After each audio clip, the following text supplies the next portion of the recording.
जय हिंद दोस्तों। कैसे हो आप सभी। मैं आशा करता हूँ आप सभी स्वस्थ होंगे, मस्त होंगे और आपकी पढ़ाई बहुत अच्छी चल रही होगी। दोस्तों लास्ट क्लास में हमने गुर्जर प्रतिहार वंश डिस्कस कर लिया था, उसकी चर्चा कर ली थी और हमने उसे कंप्लीट कर लिया था। मैंने कहा था नेक्स्ट वीडियो में हम एक नए टॉपिक की शुरुआत करेंगे। तो दोस्तों आज हम चर्चा करेंगे चौहान वंश की। हम चौहान वंश की उत्पत्ति की चर्चा करेंगे, सांबर के चौहानों की चर्चा करेंगे और यहाँ से ये कहाँ पे आगे जाते हैं, कौन कौन सी जगह पे ये अपने शाखाएं विस्तार करते हैं, हम उन सबकी चर्चा करेंगे। ठीक है दोस्तों, चौहान वंश, चलिए शुरू करते हैं। चौहान वंश टॉपिक हमारा चौहान वंश रहेगा।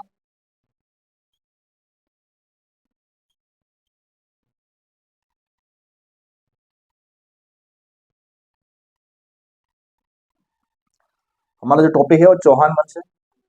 चौहान वंश की चर्चा करने से पहले हम एक चर्चा कर लेते हैं ये कि जो इनकी उत्पत्ति है, इनकी उत्पत्ति पर जो अलग अलग विद्वान हैं उनके अलग अलग मत हैं। कोई भी जो विद्वान है वो किसी एक मत का प्रतिपादन नहीं करता। अगर सभी विद्वान एक मत का प्रतिपादन करते तो हमें शायद पढ़ने में आसानी होती, परंतु अलग अलग विद्वान इन जो चौहान है इनकी उत्पत्ति के अलग अलग सिद्धांत बताते हैं। कोई इनको अग्निकुंड से उत्पत्ति मानता है, कोई इनको सूर्यवंशी कहता है, कोई ब्राह्मणों की संतान कहता है, तो कोई विदेशी कहता है। हम एक एक करके सबकी चर्चा करेंगे। फिर दोस्तों क्लास बहुत अच्छी रहने वाली है और शेयर कर दीजिए क्लास को। ठीक है दोस्तों, चले शुरू करते हैं। सबसे पहले हम बात करेंगे अग्निकुंड के सिद्धांत की। चौहान वंश हम पढ़ रहे हैं, तो चौहान वंश का जो सबसे पहला सिद्धांत है, उत्पत्ति का जो सिद्धांत है वो है अग्निकुंड का सिद्धांत। ये बहुत ज्यादा जरूरी है, बहुत ज्यादा इंपॉर्टेंट है। ठीक है दोस्तों, तो सुनिए, पहले आप लिखिए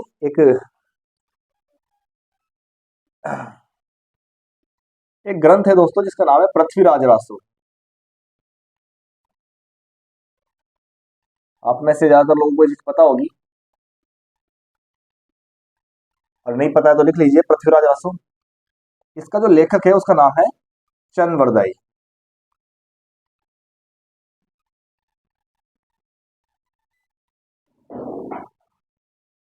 चंद्रवरदाई, चंद्रवरदाई के द्वारा एक ग्रंथ लिखा गया था जिसका नाम था पृथ्वीराज रासो। ठीक है दोस्तों, हम आगे पढ़ेंगे। अजमेर के अंदर एक पृथ्वीराज चौहान तृतीय नाम का राजा होएगा, उसके अंदर ये उसके दरबारी विद्वान थे चंद्रवरदाई। तो इन्होंने एक ग्रंथ लिखी जिसका नाम था पृथ्वीराज रासो, और इस ग्रंथ के अंदर ये चौहानों की उत्पत्ति का जिक्र करते हैं।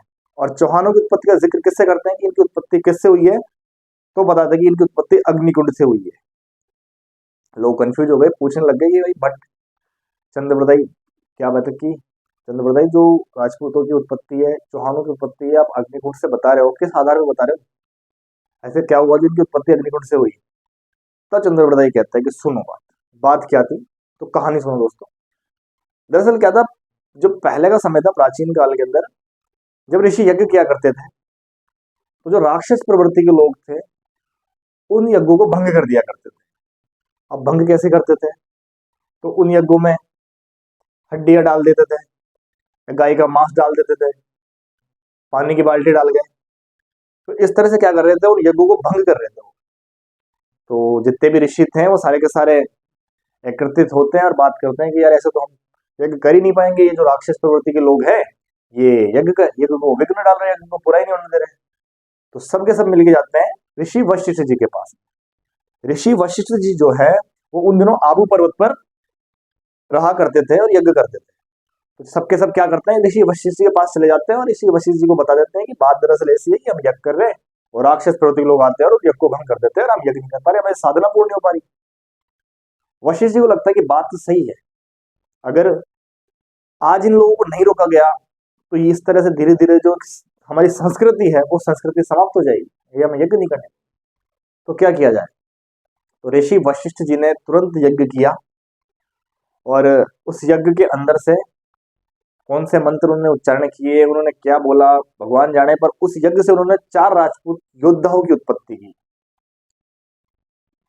प्रतिहार, जो पहली राजपूत जो योद्धा था उसका नाम था प्रतिहार, दूसरा था उसका नाम था परमार, तीसरा जो निकला वो था चालुक्य, और जिससे हम सोलंकी भी कहते हैं, चालुक्य सोलंकी, और चौथा जो निकला उसका नाम था चौहान। चंद्रवरदाय तो यहां तक कहता है कि पहले प्रतिहार निकला, फिर परमार और चालुक्य, ये तीनों से जब बात नहीं बनी, इन तीनों ने युद्ध किया उन राक्षसों से और ये तीनों के तीनों हार गए। इन तीनों से बात नहीं बनी तो वशिष्ठ जी ने कहा कि अब इन सबसे भी ज्यादा शक्तिशाली योद्धा को निकालना पड़ेगा, और सबसे आखिरी में निकाला चौहान। समझ बताइए कहता है। तो ये था दोस्तों अग्निकुंड का सिद्धांत के जो जातियां हैं, राजपूत जो उस वक्त की चार जातियां हैं, इनकी उत्पत्ति किससे हुई है? अग्निकुंड से हुई है। और सबसे जो अंतिम में निकली है वो है चौहान। दोस्तों ये क्वेश्चन पूछा गया था कि अग्निकुंड से सबसे अंतिम में कौन सी राजपूत योद्धा निकला था, तो उसका नाम था चौहान। तो आप ये चीज नोट डाउन कर लेना। ठीक दोस्तों, ये था अग्निकुंड का सिद्धांत। अब हम चर्चा करते हैं अग्निकुंड के सिद्धांत का समर्थन और कौन कौन करता है। तो एक मोहम्मद नैणसी और सूर्यमल मिश्र, ये दोनों के दोनों अग्निकुंड के सिद्धांत का प्रतिपादन करते हैं। आप इसको नोट डाउन कर ले कि चंद्रबरदाई ने पृथ्वीराज राजो ग्रंथ लिखा और इसके अंदर इसने एक सिद्धांत का प्रतिपादन किया जिसका नाम था अग्निकुंड।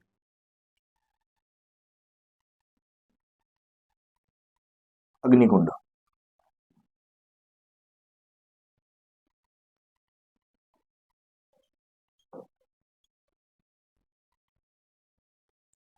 ठीक है दोस्तों।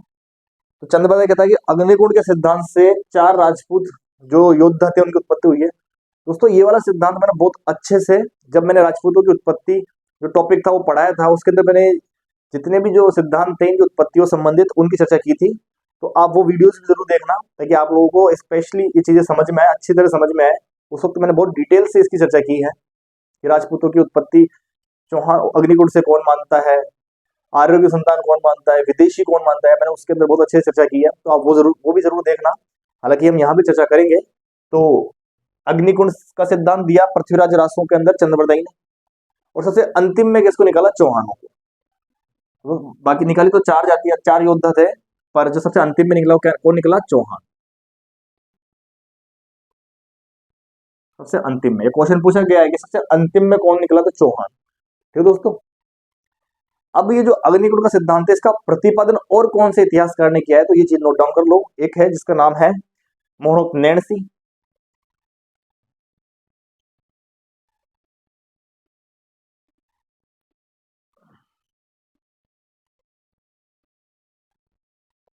मोहम्मद नैणसी भी इसका प्रतिपादन करता है अग्निकुंड के सिद्धांत का। और एक है जिसका नाम है सूर्यमल मिश्र।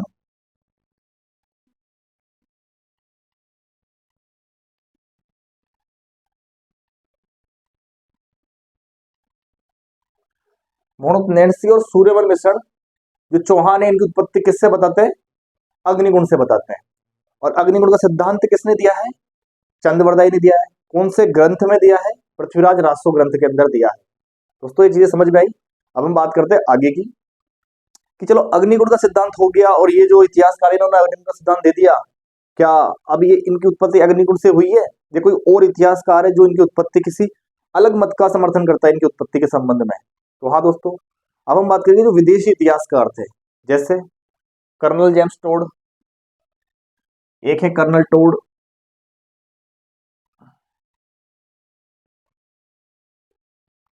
दोस्तों इन्हें हम घोड़े वाले बाबा भी कहते हैं।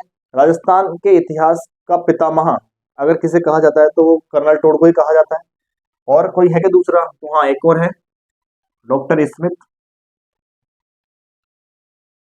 और कोई है? हाँ एक और है जिसका नाम William Cook, Crook, William Crook. तो ये तीनों के तीनों कौन से मत का समर्थन करता है? तो colonel James Tod, doctor Smith और विलियम कुक ये साफ कहता है कि जो चौहान है, जितने भी राजपूत हैं, ये इनकी उत्पत्ति कोई अग्निकुंड अग्निकुंड से नहीं हुई। ये तो सारे सारे विदेशी थे। ये क्या थे? विदेशी थे। दोस्तों स्वयं विदेशी हैं तो किस कौन से मत का प्रतिपादन कर रहे हैं? विदेशी मत का प्रतिपादन कर रहे हैं। ठीक दोस्तों, मैं बताऊंगा कौन कौन से इन्होंने मत दिए हैं जिसके बारे में हम बता सकते हैं। तो ये क्या कहते हैं कि ये जो चौहान थे कौन थे? विदेशी थे। हालांकि कर्नल जेम्स टोड ये अपना जो इतिहास ग्रंथ लिखता है उसके अंदर बताता है कि प्राचीन काल के अंदर शक, सीथियन, कुषाण, ये जो जातियां थी, खिज्र जातियां, हूण जातियां, ये सब भारत में आई और अपने अपने क्षेत्र, स्पेसिफिक क्षेत्र को लेकर युद्ध करने लग गई।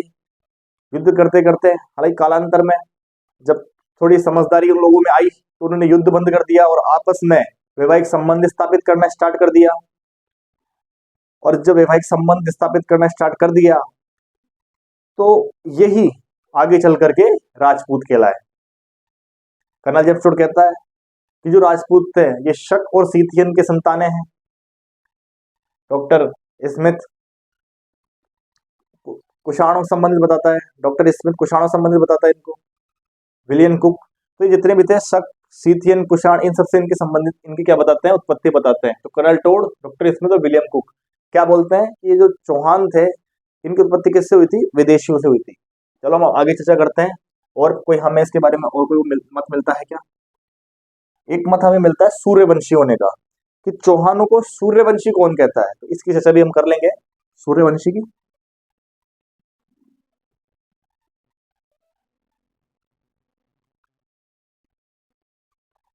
तो दोस्तों हमें ग्रंथ मिलती है हम्मीर महाकाव्य, और उस ग्रंथ का जो लेखक था उसका नाम था नैनचंद्र सूरी। तो नैनचंद्र सूरी अपने जो ग्रंथ लिखता है हम्मीर महाकाव्य, उसके अंदर वो ये जिक्र करता है कि जो चौहान थे सूर्यवंशी थे। कौन से वंश के थे? सूर्यवंशी थे। और इसका ही समर्थन डॉक्टर गौरीशंकर हीराचंद ओझा भी करते हैं कि चौहान कौन से वंश से संबंधित है? सूर्यवंश के। तो लिख लो सूर्यवंशी कौन कौन मानता है इनको। तो पहले हम चर्चा करेंगे सूर्यवंशी कौन मान रहा है, तो उसका नाम है नैनचंद सूरी। नैनचंद सूरी।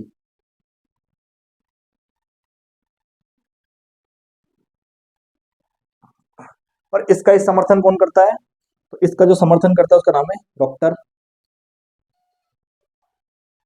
गौरीशंकर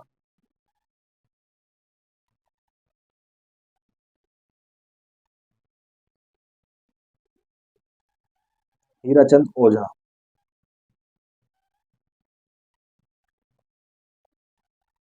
नैनचंद सूरी सूर्यवंशी कौन से ग्रंथ में मानता है? उसका नाम आएगा हम्मीर महाकाव्य। दोस्तों एक एक चीज बहुत इंपॉर्टेंट है, समझते हुए चलना। कौन से ग्रंथ के अंदर? हम्मीर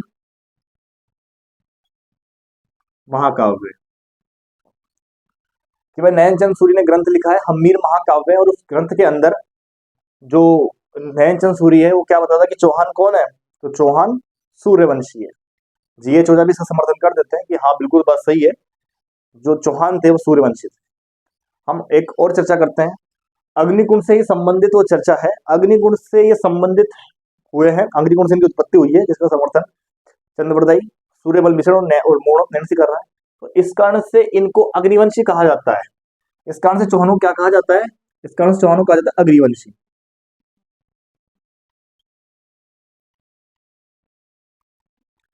अग्निवंश से उत्पत्ति के कारण में क्या कहा गया है? अग्निवंशी कहा गया है।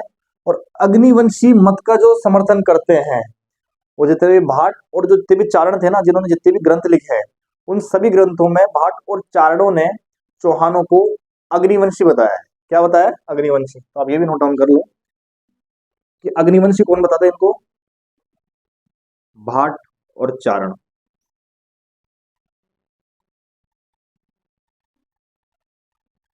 ठीक है दोस्तों, अग्निवंशी कौन बताता है इनको? भाट और चारण इन्हें क्या बताते हैं? अग्निवंशी बताते हैं।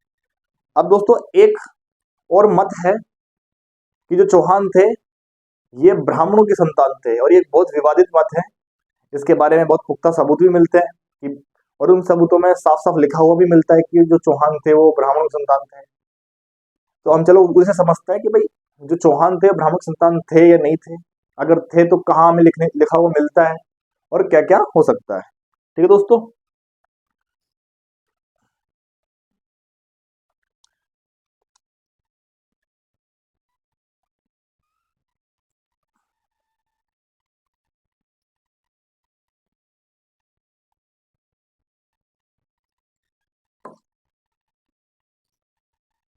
ब्राह्मण वंशी।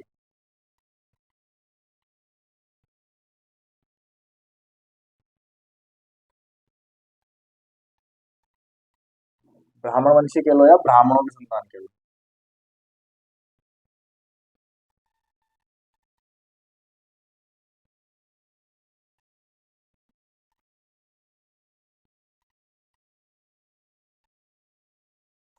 हमें एक मत मिलता है ब्राह्मण वंशी है ब्राह्मणों की संतान, कि जो चौहान थे ये ब्राह्मणों की संतान थे। सबसे जो इसका पुख्ता प्रमाण देता है उसका नाम है बिजोलिया का शिलालेख। जब मैंने राजस्थान के सिक्के राजस्थान के अभिलेख पढ़ाए हैं, उसके अंदर मैंने बिजोले शिलालेख की चर्चा की है। आप वहां से बिजोले शिलालेख डिटेल में पढ़ सकते हो। यहाँ भी मैं उसकी चर्चा करने वाला हूँ। जो बिजोले शिलालेख है ये हमें पार्श्वनाथ जो जैन मंदिर है उसकी पार्श्व से मिला है, भीलवाड़ा के अंदर। ये जो शिलालेख है ये 1170 ईस्वी का है। पृथ्वीराज चौहान तृतीय उनके पिताजी थे सोमेश्वर, उसके समय का ये शिलालेख लगा हुआ है।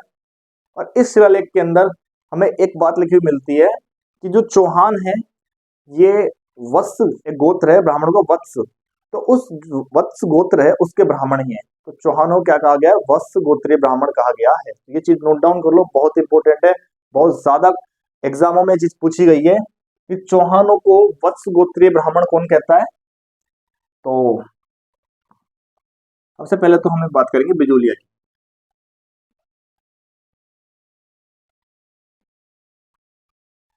बिजोलिया का शिलालेख।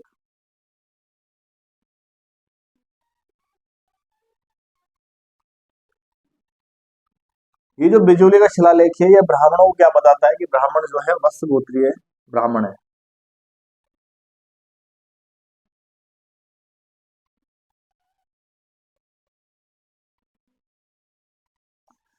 ब्राह्मण जो चौहान है ये क्या है, वत्स गोत्रीय ब्राह्मण है। बिजोलिया का शिलालेख हमें ये बताता है। बिजोलिया के शिलालेख के बारे में पूरी जानकारी मैंने वीडियो में बना रखी है ऑलरेडी। राजस्थान के जब मैंने अभिलेख पढ़ाए थे, आप वहां से पढ़ सकते हैं, सारे अभिलेखों की मैंने उसके अंदर चर्चा की है। यहाँ हम चर्चा करेंगे कि ब्राह्मणों की संतान कौन बताता है। तो बिजोलिया का जो शिलालेख है वो चौहानों को क्या बोलता है कि ये वत्स गोत्रीय ब्राह्मण थे, इसका मतलब ब्राह्मणों की संतान है। ठीक है, आगे बात करते हैं। तो दोस्तों एक विद्वान हुआ है, एक जिसका नाम है जान कवि, एक हुए हैं जिनका नाम है जान कवि, नियामत खां।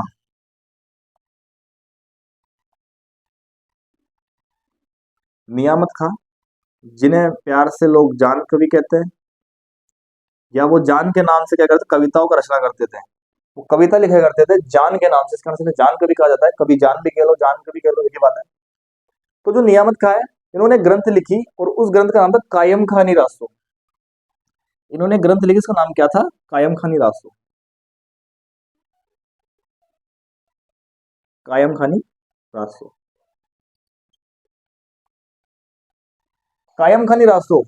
अब नियामत खां ये कहते हैं कि पहले हम क्या थे, पहले हम हिंदू थे, ठीक है दोस्तों, लेकिन कालांतर में हमने क्या किया, मतलब कि दबाव के कारण हमने मुस्लिम धर्म अपना लिया। परंतु हमारी संस्कृति है, हमारी वेशभूषा है, हमारी बोलचाल है, वो आज भी वैसी है जैसी पहले थी। और हम जो थे वो चौहानों के वंश से थे। तो पता जब ये अपने ग्रंथ लिखते हैं कायम खानी रासो, और उस ग्रंथ के अंदर ये लिखते हैं उत्पत्ति के बारे में, जब ये जाते हैं तो ये लिखते हैं कि हम एक्चुअल में ब्राह्मण वंशी है, हम जो थे वो ब्राह्मणों की संतान। तो हमें एक जानकारी और मिलती है कायम खानी रासो से कि चौहान जो है वो कौन है, ब्राह्मण वंशी है। चौहान की उत्पत्ति किससे हुई है, ब्राह्मणों से हुई है। इसकी जो दूसरी हमें जानकारी मिलती है वो कायम खानी रासो से मिलती है, जो लिखी है नियामत खान ने, जिसे जान कवि कहते हैं। और इसके अलावा कोई और जानकारी मिलती है क्या। तो दोस्तों दो इतिहासकार ऐसे हुए हैं जिन्होंने इनको ब्राह्मण सिद्ध करने की कोशिश की है, गोपीनाथ शर्मा और दशरथ शर्मा। दोनों शर्मा हैं तो जाहिर सी बात है ब्राह्मण ही सिद्ध करेंगे। तो गोपीनाथ शर्मा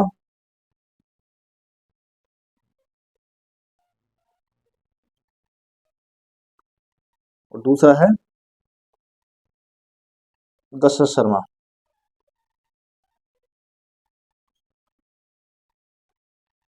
ये दो इतिहासकार और देख लेना दोस्तों कि जो दशरथ शर्मा है, गोपीनाथ शर्मा है, ये दोनों दोनों ब्राह्मण सिद्ध करते हैं। हालांकि दशरथ शर्मा बिजोलिया शिलालेख का ही सहारा लेता है, आधार बिजोलिया शिलालेख को ही बताता है कि जो बिजोलिया शिलालेख इसके आधार पर जो चौहान थे वो ब्राह्मण वंशित है। ठीक है दोस्तों, चीजें समझ में आ रही है। अब हम चर्चा करेंगे आगे की। एक और इतिहासकार है डॉक्टर भंडारकर, जो चौहानों को खज्जर जाति से संबंधित बताते हैं, खिज्र जाति से। आप उसको नोट डाउन कर लो, डॉक्टर भंडारकर,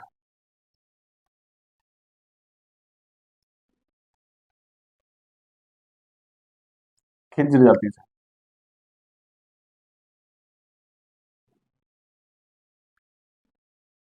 जो डॉक्टर भंडारकर है वो बताते हैं कि जो राजपूत है इनकी उत्पत्ति कैसे हुई, खिज्र जाति से।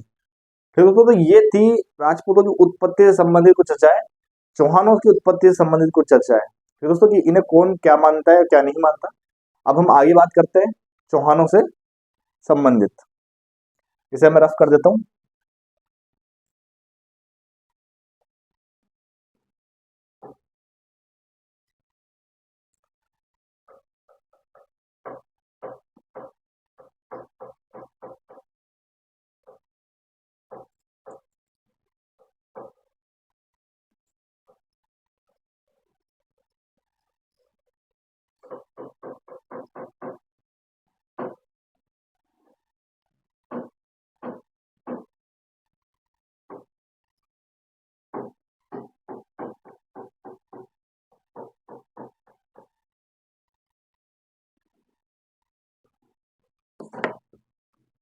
हाँ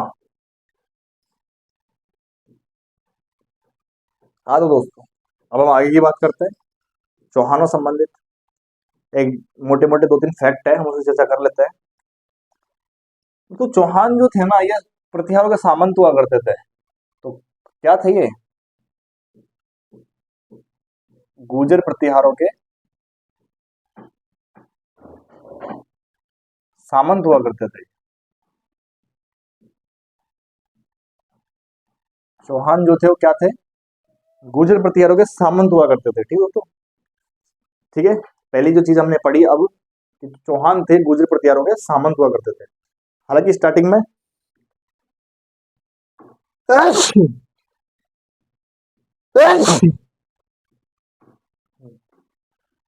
अब हम बात करेंगे स्टार्टिंग के अंदर इनका निवास स्थान कहाँ रहा होगा, कहाँ से इनकी उत्पत्ति हुई है, सबसे पहले कहाँ रहे, उसके बाद में कहाँ बढ़ते बढ़ते कहाँ तक पहुंच गए। तो जितने भी कहाँ है इनके जवाब हम लेने वाले हैं।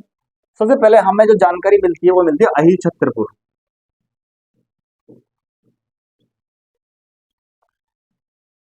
अहिल छत्रपुर। इससे पहले एक और जानकारी है मेरे पास, सपाद लक्ष्य,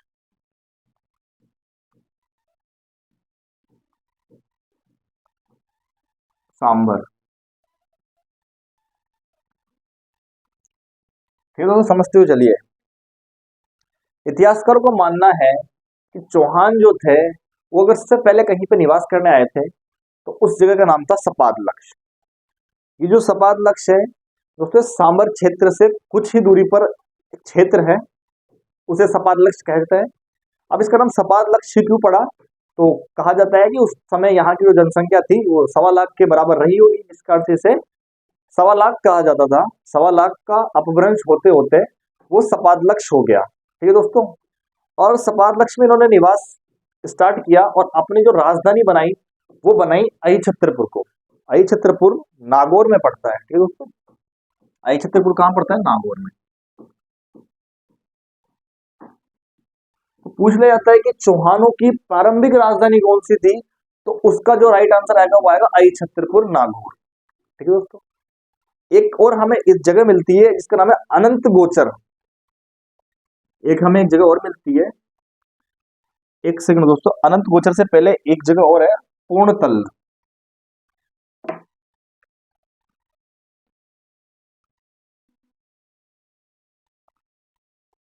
ये पूर्णतल एक जगह का नाम है। कहा जाता है कि अहि छत्रपुर नागौर में रहा करते थे, उसके जस्ट बाद में किसी जगह गए होंगे तो उसका नाम था पूर्णतल। ये एक जगह है, यहाँ पे भी इन्होंने क्या किया था? निवास किया था। इसके बाद में एक जगह और मिलती है जिसका नाम है अनंत गोचर प्रदेश। अनंत गोचर, ये अनंत गोचर का क्या माजरा है? तो दोस्तों सीकर से लेकर के और जो अहि छत्रपुर नागर इसके बीच का जो क्षेत्र है उसे अनंत गोचर प्रदेश कहा जाता है। अब इसे अनंत गोचर क्यों कहा जाता है? क्योंकि कालांतर में इस क्षेत्र के अंदर नाग जो लोग थे, नागों की बहुलता थी। नाग दोस्तों यहाँ पे सांप नहीं है कि हम नागों को सांप बोले, नाग एक प्रकार की जाति है, मनुष्यों की जाति है। तो उस जो अनंत गोचर क्षेत्र है इसके अंदर जो नाग जाति के लोग रहा करते थे, इस कारण से अनंत गोचर कहा जाता है। तो कहा जाता है कि चौहान बाद में कहा जाते हैं अनंत गोचर प्रदेश के अंदर ये रहते हैं। और एक हमें और जानकारी मिलती है जांगल प्रदेश की। जांगल प्रदेश एक एरिया का नाम है और वो उस एरिया के अंदर विभिन्न प्रकार के क्या कहते हैं पेड़ पौधे थे, झाड़ियां थी, तो इस कारण से जांगल प्रदेश कहा जाता है। उसकी राजधानी भी अहि छत्रपुर नागौर ही अहि छत्रपुर की थी। तो ये कुछ क्षेत्र थे जिसके बारे में हमने चर्चा की कि जो चौहान थे वो सबसे पहले कहाँ रहने के लिए आए थे, तो सपाद लक्ष्य के अंदर सबसे पहले वो रहने आते हैं और अपनी जो राजधानी है वो अहि छत्रपुर को बनाते हैं। अहि छत्रपुर के बाद में वो पूर्णतल में कुछ समय के लिए निवास करते हैं, और फिर एक और क्षेत्र है अनंत गोचर, जहाँ पे नागों की बहुलता थी, उस वहां पे भी कुछ समय तक रहते हैं। हालांकि कालांतर में पुष्कर चले जाते हैं, पुष्कर के बाद में फिर ये अजमेर की स्थापना करते हैं, वो फिर हम आगे करेंगे। ठीक है दोस्तों, तो ये थी इनकी राजधानी निवास स्थान से संबंधित चर्चा। अब बात करते हैं आगे चौहानों के अंदर। चौहानों की जो कुल देवी है, इसके बारे में हम चर्चा कर ले थोड़ी सी। जो सांबर के चौहान थे, इन सांबर के चौहानों कुल देवी थी शाकंभरी।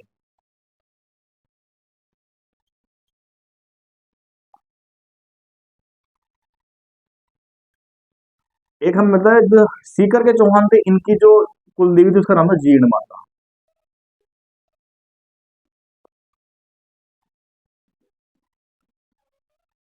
एक जालोर के चौहान है, उनकी जो कुल देवी थी उसका नाम था आशापुरा माता।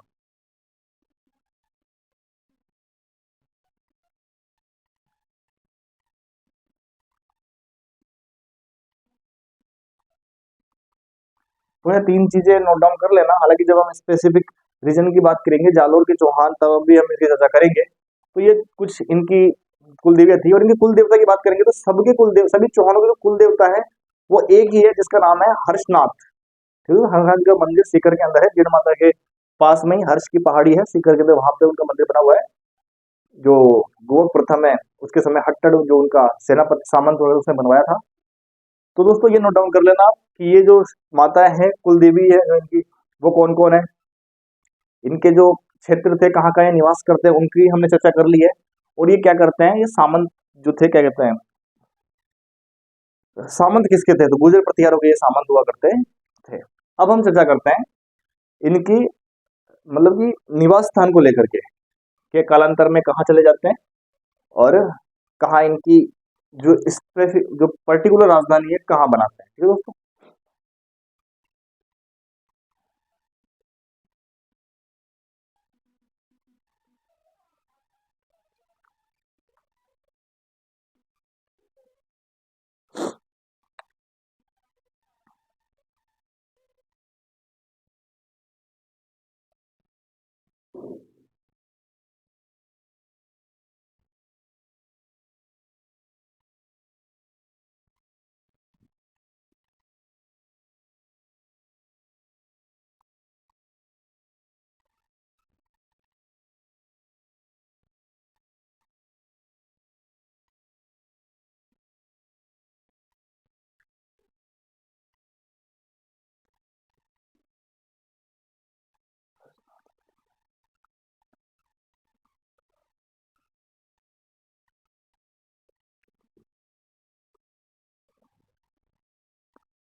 ठीक है दोस्तों, तो आप नोट डाउन कर लो अनंत गोचर प्रदेश।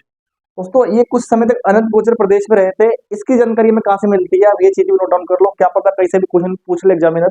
तो अनंत गोचर प्रदेश एक हमें अभिलेख मिलता है हर्षनाथ का अभिलेख।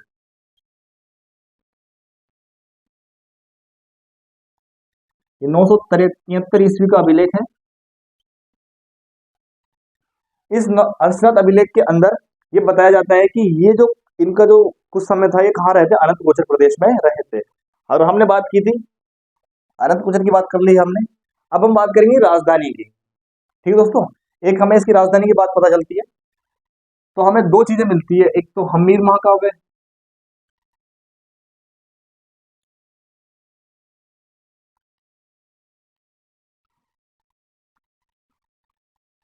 जो लिखी थी नैनचंद सूरी ने,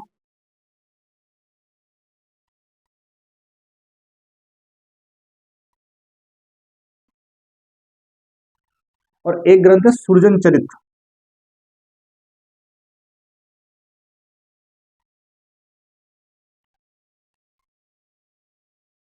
दोस्तों ये दोनों ग्रंथ ऐसे बताते हैं हमें कि चौहान जो थे वो कालांतर में पुष्कर अजमेर में निवास करने लग जाते हैं। ठीक है दोस्तों, कहाँ पे निवास करने लग जाते हैं, पुष्कर अजमेर में।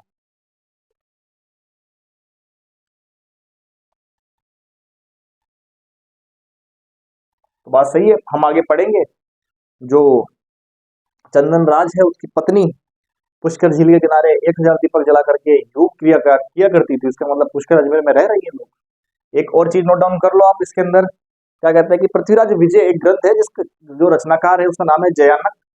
और जयानक उस ग्रंथ के अंदर ये कहते हैं पहले इनकी जो राजधानी थी वो शाकंभरी थी, और बाद में जो इनकी राजधानी है वो अजमेर हो जाती है। ठीक है दोस्तों, तो आप ये चीज भी नोट डाउन कर लो। एक ग्रंथ है जिसका नाम है पृथ्वीराज विजय।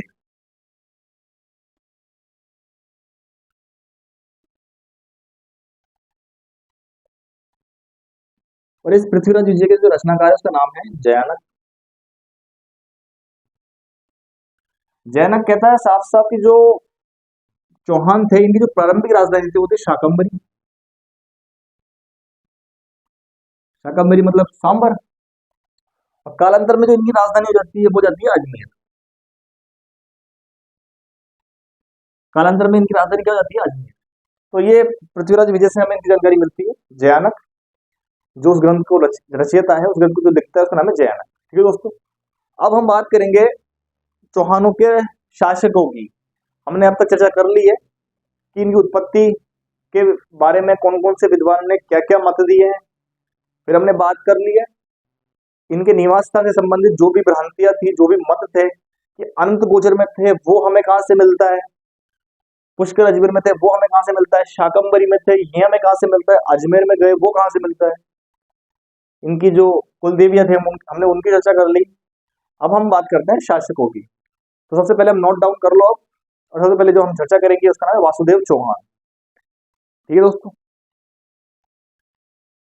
वासुदेव चौहान।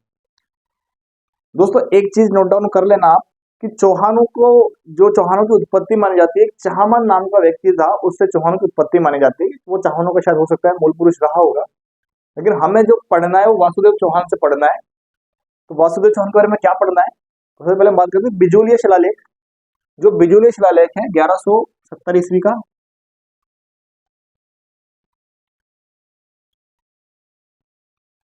बिजोलिया अभिलेख कह लो या शिलालेख कह लो।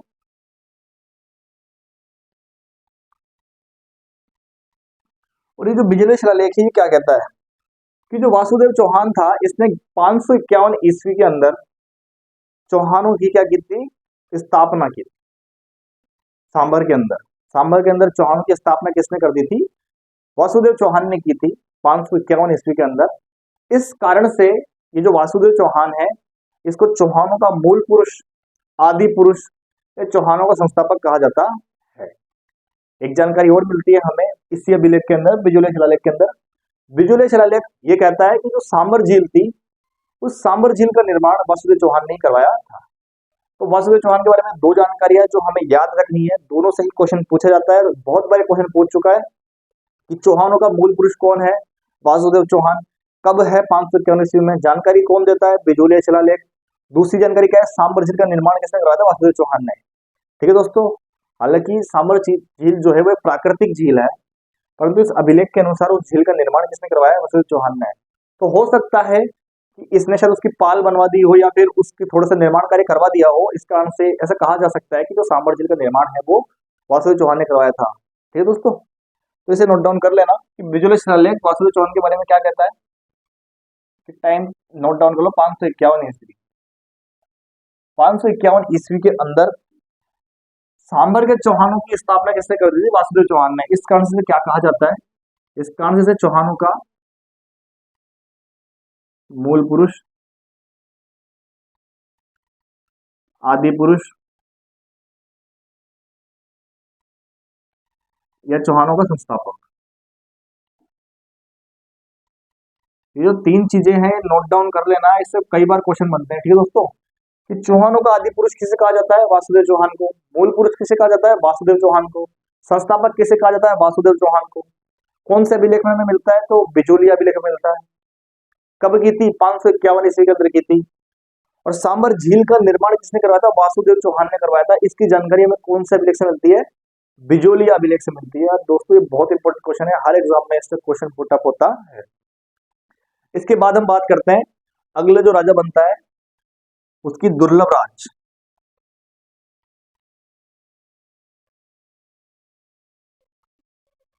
शुरुआत के जितने भी जो चौहान राजा रहेंगे इनके बारे में हमें इतनी जानकारी उपलब्ध नहीं होगी, तो एक एक दो दो जानकारी हमें याद रखनी है। लेकिन जब हमारे पास पूरी जानकारी होगी जिस चौहान राजा की, तो हम उसकी अच्छे से चर्चा करेंगे डिटेल में, तो आप फिक्र मत कीजिए। ठीक है दोस्तों, दुर्लभ राज चौहान।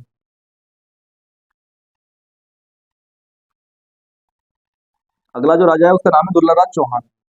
दोस्तों ये जो दुर्लभ राज चौहान था, जो प्रतिहार राजा था, गुर्जर प्रतिहार राजा वत्सराज, मैंने उस जब वत्सराज पढ़ा था उस वक्त इसकी चर्चा की थी। तो जो प्रतिहार राजा वत्सराज है, उस वत्सराज का सामंत हुआ करता था दुर्लभ राज चौहान। ठीक है दोस्तों, और उस वत्सराज के संयोग से ही इसने जो गोड़ प्रदेश है उस गोड़ प्रदेश पर अधिकार कर लिया था। ठीक है दोस्तों, और जो पाल जो थे उन पालों को हराया था। तो आप ये चीज नोट डाउन कर लेना कि जो दुर्लभ राज चौहान था, ये सामंत किसका था?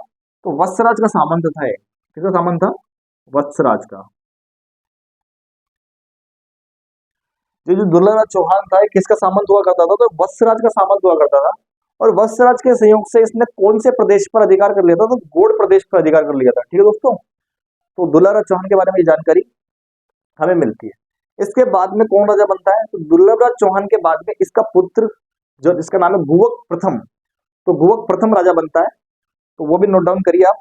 गुवक प्रथम के बारे में हमें 2 या 3 जानकारी मिलती है मोटी मोटी। गुवक प्रथम,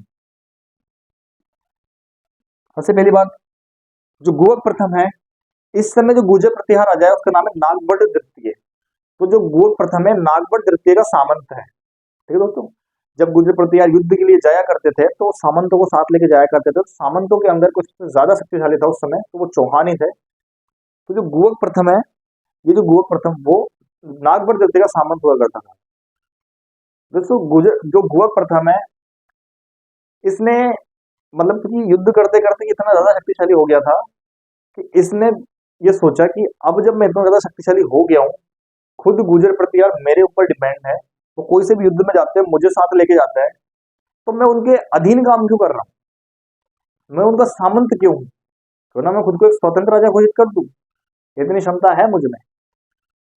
तो कह तो ये तो गुरुगोप प्रथम ने स्वयं को स्वतंत्र घोषित कर दिया था, और जो गुर्जर प्रतिहार है इसकी अधीनता मानने से इनकार कर दिया था। तो दोस्तों ये चीज बहुत इंपॉर्टेंट है कि चौहानों का प्रथम स्वतंत्र राजा कौन था? तो उसका नाम है गुरुगोप प्रथम। ये क्वेश्चन पूछा जाता है, कौन सा राजा था जिसने गुर्जर प्रतिहारों की अधीनता मानने से इनकार कर दिया था? तो उसका नाम है गुरुगोप प्रथम। ठीक है दोस्तों, ये चीज नोट डाउन कर लो कि पहले तो ये लिख लो कि गुरुगोप प्रथम समय गुर्जर प्रतिहार राजा कौन था? तो उसका नाम है नागभट्ट द्वितीय। नागभट्ट द्वितीय का टाइम पे है, और इसने स्वयं को के लिए स्वतंत्र राजा घोषित कर दिया था। पहला स्वतंत्र चौहान राजा। तो पहला स्वतंत्र चौहान राजा कौन है? गुवक प्रथम। ठीक है दोस्तों, ये चीजें नोट डाउन कर लेना। तो गुवक प्रथम के बारे में हमें ये जानकारी मिलती है कि गुवक प्रथम जो था नागभट्ट द्वितीय का सामंत था, और इसने क्या किया था? नागभट्ट द्वितीय का अधीनता स्वीकार करने से मना कर दिया था, स्वयं को एक स्वतंत्र राजा घोषित कर देता ही है। इस कारण से एक क्वेश्चन हमारा ये बन जाता है कि चौहानों का पहला राजा कौन सा है जो स्वयं को स्वतंत्र राजा घोषित करता है? तो उसका नाम है गुवक प्रथम। दोस्तों गुवक प्रथम के ही जो सामंत हुआ करता था हट्टड़, उसने हर्षनाथ मंदिर का निर्माण करवाया था। तो यह हम ये कह लेंगे गुवक प्रथम ने हर्षनाथ मंदिर का निर्माण करवाया था। ठीक है दोस्तों, अब हम चर्चा करते हैं इसके आगे की। आगे हम कौन से जो राजा है उनकी चर्चा करेंगे। ठीक है दोस्तों, अब जो अगले राजा की हम चर्चा करेंगे उसका नाम है गुवक द्वितीय।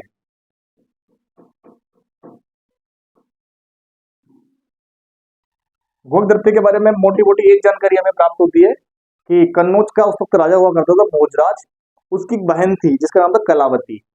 तो जो गुवक द्वितीय है उसने कलावती से विवाह कर लिया था। तो ये एक ही जानकारी हमारे पास में इसकी है जो इम्पोर्टेंट है, बाकी हालांकि ऐसी तो जानकारी बहुत सारी होती है। तो कन्नौज का राजा था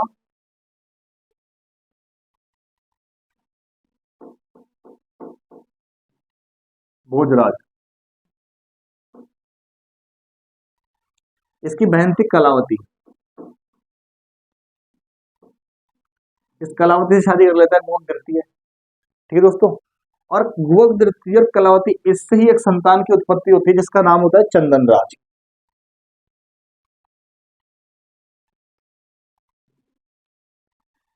ये जो चंदन राज, इसके बारे में दो तीन मुख्य मुख्य बातें हैं। ये जब चंदन राज राजा बनता है, उस वक्त दिल्ली के अंदर तोमर राजवंश था, उसका शासन था। तोमर राजवंश अपने चरम पर था उस वक्त में समय। और जो तोमर राजवंश है वो चारों तरफ लूटपाट किया करता था, और वो भी अपने साम्राज्य को विस्तार करता है। लेकिन चंदन राज तोमर राजवंशों से युद्ध करता है और दिल्ली के अंदर जो जितने भी तोमर वंश था सबको उखाड़ फेंकता है। तो कुल मिला के बात ये है कि अपने राज्यकाल में दिल्ली के अंदर तोमर वंशों को कौन हराता है, तो उसका नाम था चंदन राज। ठीक है दोस्तों, तो पहली चीज की जानकारी वो लिख लो, दिल्ली के तोमरों को हराता है।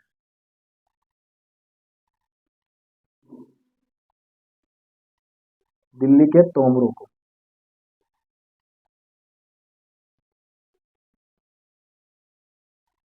तो दिल्ली का तोमर वंश था, उन सबको हरा देता है चंदन राज। तो इसके बारे में पहले जानकारी थी। एक हमें इसके बारे में जानकारी मिलती है, इसकी जो पत्नी थी उसका नाम था आत्म प्रभा। दोस्तों आत्म प्रभा जो थी वो योग क्रिया में निपुण हुआ करती थी, शिव भक्त थी। और शिव हालांकि योग के बहुत बड़े देवता माने जाते हैं। तो स्वाभाविक सी बात है, जो शिव भक्त होगा वो उसका ध्यान या रुचि योग में जरूर जाएगी। तो जो आत्म प्रभा थी वो योगिक क्रिया में निपुण हुआ करती थी। शिव को रुद्र कहा जाता है, वो शिव भक्त थी, इस कारण से उसे रुद्राणी भी कहा जाता था। तो ये चीज में नोट डाउन कर लो। इसके बारे में जो हमें जानकारी मिलती है, इसकी पत्नी थी, इसका नाम था आत्म प्रभा। और शिव भक्त होने का कारण उसे रुद्राणी कहा जाता है। समझ में आया दोस्तों, रुद्राणी क्यों कहा जाता है? रुद्र जो है वो शिव को कहा जाता है, उसकी भक्त इस कारण से क्या कहा जाता है, रुद्राणी कहा जाता है। उसको एक क्वेश्चन बहुत बार पूछा गया है, रुद्राणी जो है या आत्म प्रभा जो है योगिक क्रिया में निपुण थी, इस कारण से पुष्कर झील में 1000 दिए जलाकर रोजाना रात्रि के समय योग किया करती थी। ये बहुत जरूर इंपॉर्टेंट है। पुष्कर झील में, कौन सी झील में?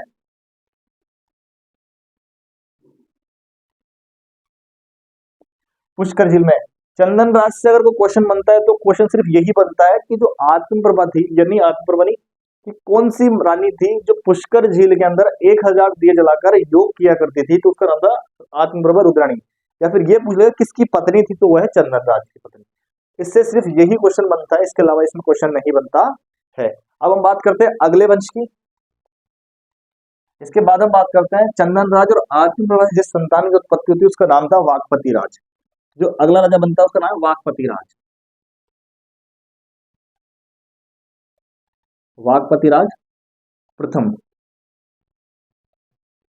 इस वाकपति राज के बारे में कहा जाता है, पहले तो हम पढ़ लेते हैं कि पृथ्वीराज विजय, जैनक ने ग्रंथ लिखी है पृथ्वीराज विजय। और इस ग्रंथ के अंदर जैनक ये कहता है कि जो वाकपति राजेश ने 108 युद्ध किए थे। 108 क्या किए थे? 108 युद्ध किए थे, कहीं कहीं 188 भी मिलता है, पर जैनक कहता है कि 108 इसने युद्ध किए थे। ठीक है दोस्तों। और इसने महाराज धीराज की भी उपाधि धारण की थी एक समय। और ये नोट डाउन कर लो कि जो वाकपति राजेश ने महाराजा धीराज महाराजा धीराज की क्या की थी, उपाधि धारण की थी। तो वाकपति राज प्रथम चंदन राज आत्मप्रभा का पुत्र था। और पृथ्वीराज विजय के अनुसार इसने 108 युद्ध किए थे। और इसने कौन सी उपाधि धारण की थी, महाराजा धीराज की उपाधि धारण की थी। इससे जो इंपॉर्टेंट क्वेश्चन बनता है भाई वो ये बनता है कि इसका जो पुत्र था लक्ष्मण राज, उस लक्ष्मण राज ने नाडोल के अंदर चौहान वंश की नींव रखी थी। तो नाडोल के चौहान की अगर कोई स्थापना करता है तो उसका नाम है लक्ष्मण राज। और वो लक्ष्मण राज किसका संतान है, किसकी संतान है, तो वाकपति राज की संतान है। तो ये भी आप नोट डाउन कर लो कि जो लक्ष्मण राज है,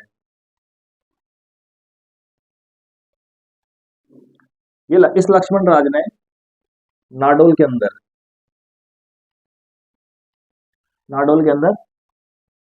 चौहानों की नींव रखी थी।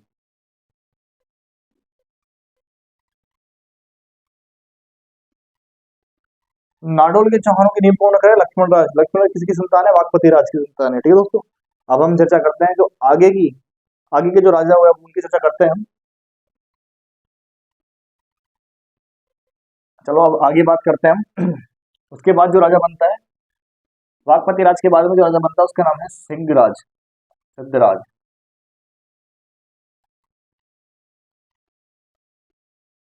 ठीक है दोस्तों। सिद्धराज के बारे में हमें क्या जानकारी मिलती है? तो जो सिद्धराज था दोस्तों, इसके बारे में कहा जाता है कि इसके जो समकालीन था गुजर प्रतिहारों में, वो विजयपाल नाम का राजा हुआ करता था। और इस सिद्धराज ने उस समय जो राजा थे उन सबको पकड़ करके कैद कर लिया था। तो विग्रहराज स्वयं, विग्रहराज सॉरी विजयराज जो गुजर प्रतिहार का राजा है उस समय, वो स्वयं आता है उन्हें छुड़ाने के लिए। और क्या कहते हैं, सभी जितने भी वो थे राजा को कैद कर लिया था। इस कारण से इसने जो उपाधि धारण की थी, उस उपाधि का नाम था परम भट्टारक महाराजा धीराज परमेश्वर। तो इसके बारे में दो जानकारी है, उसकी हम चर्चा हमने की। इसके बाद हम बात करेंगे जो अगला राजा बनता है, वो राजा बनता है विग्रहराज द्वितीय।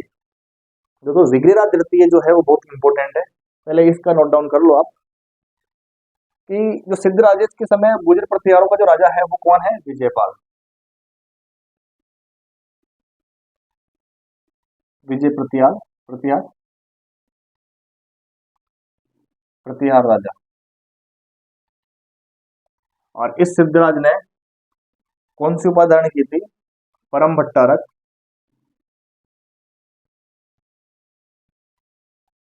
महाराज धीराज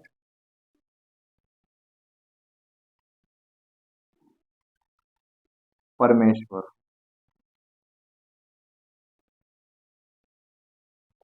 परम भट्टारक महाराज धीराज परमेश्वर उपाधि क्यों धारण की थी? इसने क्या किया था, जितने भी राजा थे, अन्य जो सामंत थे, जो विजयपाल प्रतिहार राजा उसके अंडर में काम करते थे, इसने सभी को पकड़ के कैद कर लिया था। और उन्हें छुड़ाने के लिए विजयपाल स्वयं आता है इसके पास युद्ध करने के लिए। ये दोस्तों सबको कैद कर लिया। इस कारण से इसने कौन सी उपाधि धारण की? परम भट्टारक परमेश्वर सॉरी परम भट्टारक महाराज धीराज परमेश्वर की इसने उपाधि धारण की थी। इसके बाद में जो राजा बनता है उसका नाम है विग्रहराज द्वितीय। उसका नाम है विग्रहराज द्वितीय।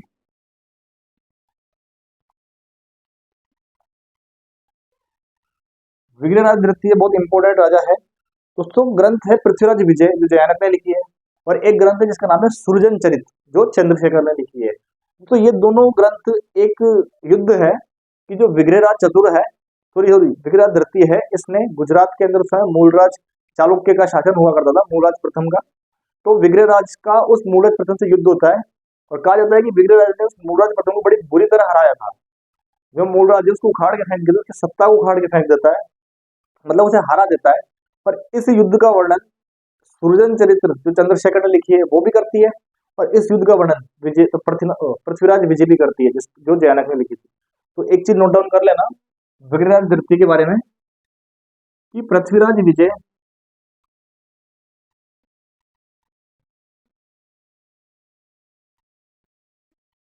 जो लिखी है किसने?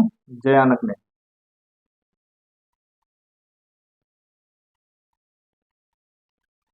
और एक ग्रंथ है सुरजन चरित्र जो लिखी है चंद्रशेखर ने। ये दोनों ग्रंथ एक घटना का उल्लेख करते हैं, युद्ध का उल्लेख करते हैं, और उसके अंदर ये लोग ये बताते हैं कि इसने मूलराज प्रथम चालुक्य जो था गुजरात का, इसको हराया था। विग्रह द्वितीय ने किसको हरा दिया? मूलराज प्रथम जो चालुक्य था इसको हरा दिया था।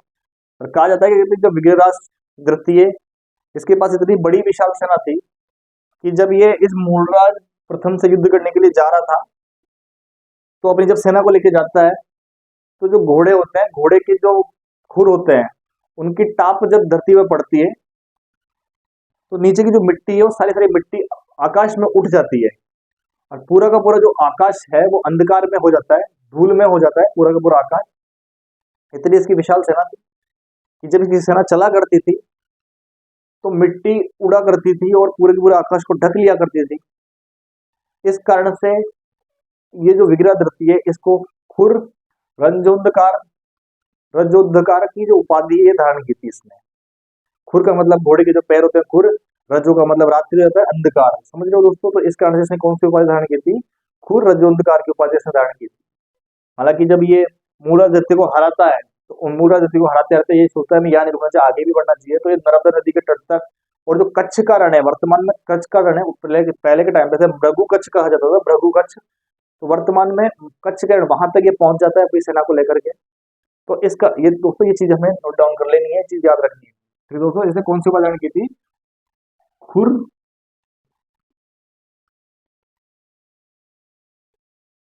खुरजोंदकार उपाधि। ठीक है दोस्तों, खुरजोंदकार उपाधि से क्यों धारण की थी? कहा जाता है कि इसकी सेना जब चला करती थी तो घोड़े की टापों से मिट्टी उड़ा करती थी और पूरा आकाश को ढक लिया करती थी और अंधेरा हो जाया करता था। ठीक है दोस्तों, और इसने क्या किया, नर्मदा नदी तक, कच्छ के रण तक, यहाँ तक ये अपनी सेना को लेकर पहुंच जाता है। तो ये थे विग्रह नृत्य के बारे में। अब हम आगे के जो शासक है उनकी चर्चा करेंगे। अब हम बात करेंगे अगले जो राजा था उसका नाम था दुर्लभ राज। दुर्लभ राज द्वितीय। तो इसके बारे में एक शकराई अभिलेख है, एक अभिलेख हमें मिलता है, शकराई अभिलेख।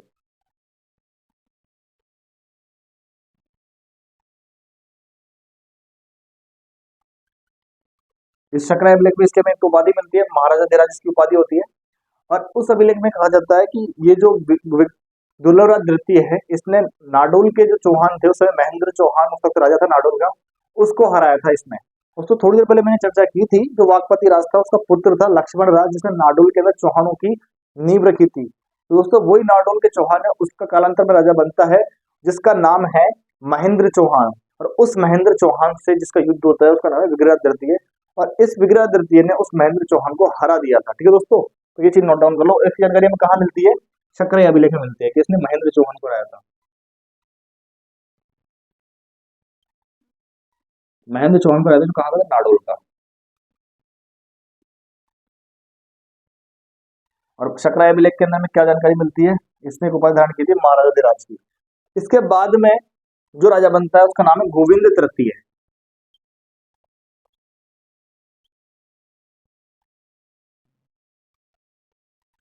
गोविंद तृतीय इसके बाद में राजा बनता है। और गोविंद तृतीय के बारे में जो जानकारी मिलती है, तो गोविंद तृतीय को वेरी घट्ट की उपाधि दी गई थी। गोविंद तृतीय ने जो उपाधि धारण की थी, वेरी घट्ट की उपाधि धारण की थी। ये क्वेश्चन पूछा जाता है, वेरी घट क्यों कहा जाता है? दुश्मनों का नाश करने वाला वेरी घट, दुश्मनों का वेरी है उसे वेरी घट कहा जाता है। और ऐसा क्यों कहा जाता है? कालांतर में एक इतिहासकार आता है फरिश्ता, और फरिश्ता एक ग्रंथ लिखता है, और उस ग्रंथ के अंदर वो कहता है कि ये जो गोविंद तृतीय था, इसके टाइम पे अरबों का आक्रमण हुआ था और अरब चाहते थे अजमेर तक पहुंचना, परंतु उन अरबों को मारवाड़ की सीमा से आगे नहीं बढ़ने नहीं देता है गोविंद तृतीय। उन अरबों को इतना बुरा ये हराता है, इतना बुरा मारता है कि वो अरब वहीं से वापस लौट जाता है। इस कारण से इसको जो उपाधि दी जाती है वो वेरी घट्ट की उपाधि। ठीक है दोस्तों, तो जो गोविंद तृतीय इसने अरबों को कहां से आगे नहीं बढ़ने दिया था? मारवाड़ से आगे नहीं बढ़ने दिया था। जैसा कौन कहता है? फरिश्ता ये चीज हमें कहता है। ठीक है दोस्तों, और उपाधि कौन धारण की थी इसने? बेरी घट्ट की। कौन सी उपाधि धारण की थी? बेरी घट्ट की। इसकी उपाधि की चर्चा करेंगे तो बेरी घट्ट इसकी उपाधि है। और इसने अरबों को मारवाड़ से आगे नहीं बढ़ने दिया था।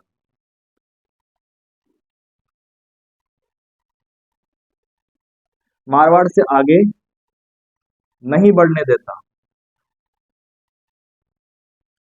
और ये कौन कहता है? फरिश्ता कहता है। ये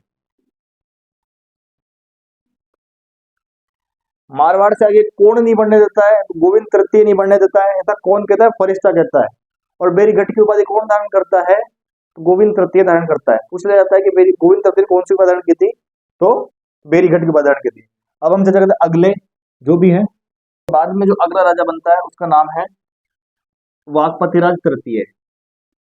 ये गोविंद तृतीय का पुत्र था वाकपतिराज तृतीय। वाकपतिराज तृतीय की हम चर्चा करेंगे। वाकपतिराज तृतीय इसके बारे में क्या मिलता है? तो दोस्तों इसके बारे में कुछ ज्यादा जानकारी नहीं मिलती। एक जानकारी मिलती है कि जो जैनक है वो पृथ्वीराज विजय ग्रंथ लिखता है, उसके अंदर कहता है कि जो वाकपतिराज तृतीय है, इसके टाइम पे जो मेवाड़ के अंदर गोहिल वंश का शासन था, और गोहिल वंश के अंदर एक था अम्बा प्रसाद नाम के एक राजा था, वो राज कर रहा था। तो वाकपति राज क्या करता है? मेवाड़ पर आक्रमण कर देता है और अम्बा प्रसाद को मतलब अपनी तलवार से उसके दो चीर कर देता है। ऐसा पृथ्वीराज विजय हमें बताती है ग्रंथ, और उस लिखा किसने था? जैनक ने। तो इसके बारे में हमें सिर्फ ये जानकारी मिलती है कि जो वाकपति राज है उसने मेवाड़ के अम्बा प्रसाद की हत्या कर दी थी, परंतु मेवाड़ को जीत नहीं पाता है। मेवाड़ का एक असफल आक्रमण होता है। तो दोस्तों तो ये जानकारी में कौन देता है? तो जैनक देता है,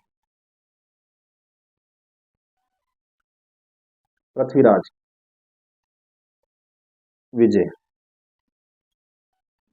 पृथ्वीराज जय ने लिखी है, जिसके अंदर क्या कहा जाता है कि इसने मेवाड़ के राजा अंबा प्रसाद,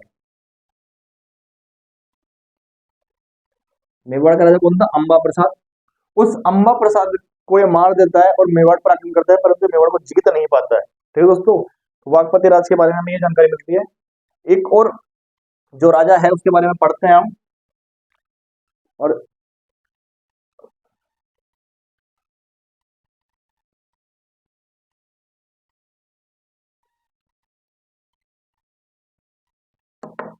अब जो राजा पढ़े उसका नाम है पृथ्वीराज प्रथम। दोस्तों जो मोहम्मद गोरी से लड़ेगा वो पृथ्वीराज तृतीय है, ये पृथ्वीराज प्रथम है।